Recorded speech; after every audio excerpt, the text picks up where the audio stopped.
Hello, my name is Mrs. Gilzine, and I have with me today Miss Cosby. Do you mind, Miss Cosby, telling us a little bit about yourself and what school you work at? Yes, this is my first year teaching, and I'm at Doss High School. I'm a special education teacher. I have resource classes for science, and I also do a collab class for English. Okay. And Miss Cosby and I, we both work for Jefferson County Public School System, which actually is the largest school district in Kentucky.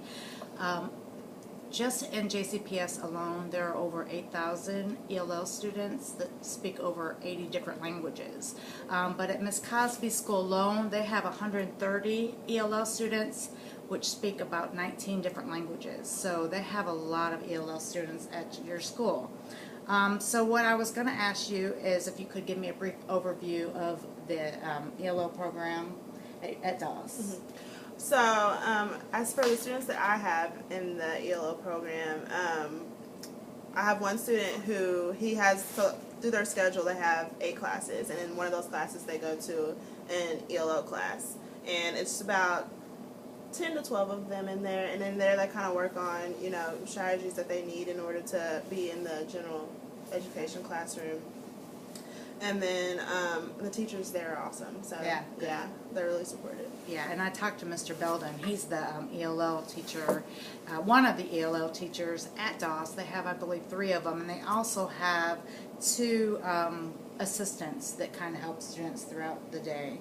But he said that he really likes the program, and you all have a really good model for it. But what do you feel is one of the maybe strengths that the program has, and then maybe a weakness? I would say one of the strengths, I was able to observe an ELO classroom. It was actually Mr. Belden's class. Okay.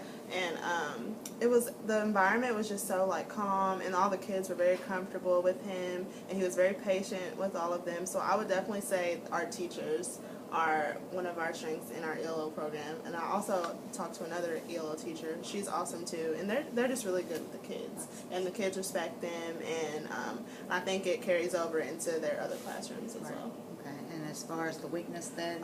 Weakness, I would say, so I have some kids who I think should have that classroom. They should go to that classroom every day, and they don't. And I think that would be a lot more beneficial for them if they had that class, because then they would feel more comfortable in my resource class. Right, maybe just to get that extra help. Right. Because I know when he emailed me, he also said that sometimes they just help them, maybe even just understand the directions and just guide them through some of the work. So just making sure that they understand what's expected. Right. So, and they do have a high expectation for them at your school. Yeah. And so that's great.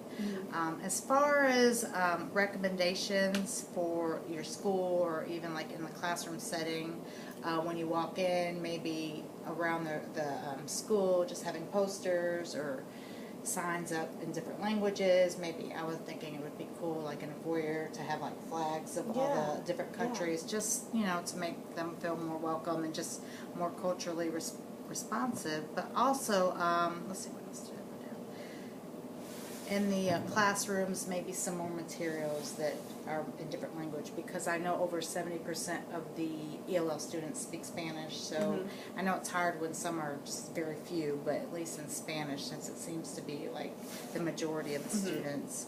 Have you had any type of PDs or any type of training as far as working with ELL students? I would say the most ELO training I got was in college. So I would say at Doss, no, I haven't had a lot of ELO things, which I think would be beneficial for not even just special ed teachers, but for every teacher. Yeah, and that was one thing that I thought about. I mean, Mr. Belden seemed to really he came from actually Newcomer, which Newcomer is one of our actual ELL facilities where when people first come in, they go to that school. But he came from there, and he had a lot of insight on that. But PDs, just even if it's just during a staff meeting, Mm-hmm. maybe one of the recommendations I told him was just maybe to try to promote a staff meeting where they could kind of give you some strategies, or just even how to make the classroom more responsive for them.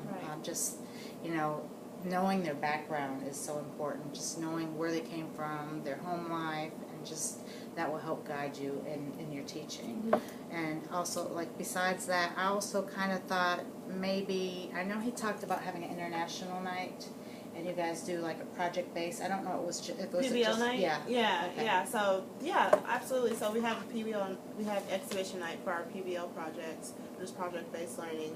And I'm not sure if he had for our last exhibition, I'm not sure if he did it, but I think for the next, we have another one coming up in May. So I think that could really open up, Okay. you know. So is it done more than once a year? Because I know he just mentioned that it was an international fair and it was project based. So for the international fair might be something different than the Okay. actual exhibition night, but he might include what he did at the international fair Okay. at the exhibition Okay, night. yeah. So for like the school could see and the community could see. Okay, yeah.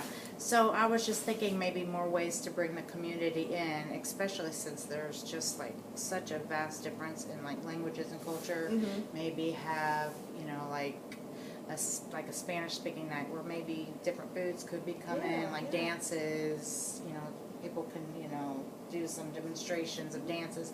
Kind of like, I don't know if you've ever been to the International Fair downtown where they have all the different cultures. Yeah, yeah. Something like that, and just bring it to the school where maybe these kids can like kind of show off some of their talents I where think they'd maybe love they that. wouldn't, you know, necessarily, Yeah. they're not just going to get up in the classroom and Right, do it, but, right. you know, just to give them some pride and feel like they're appreciated. Yeah. But I mean, overall, Doss High School is a really, really culturally responsive school.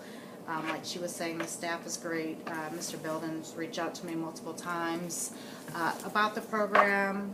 And overall, I think they do a good job, but there are also little things just along the way to incorporate into it. But I want to thank you for your time. Thank you. All right, thank you.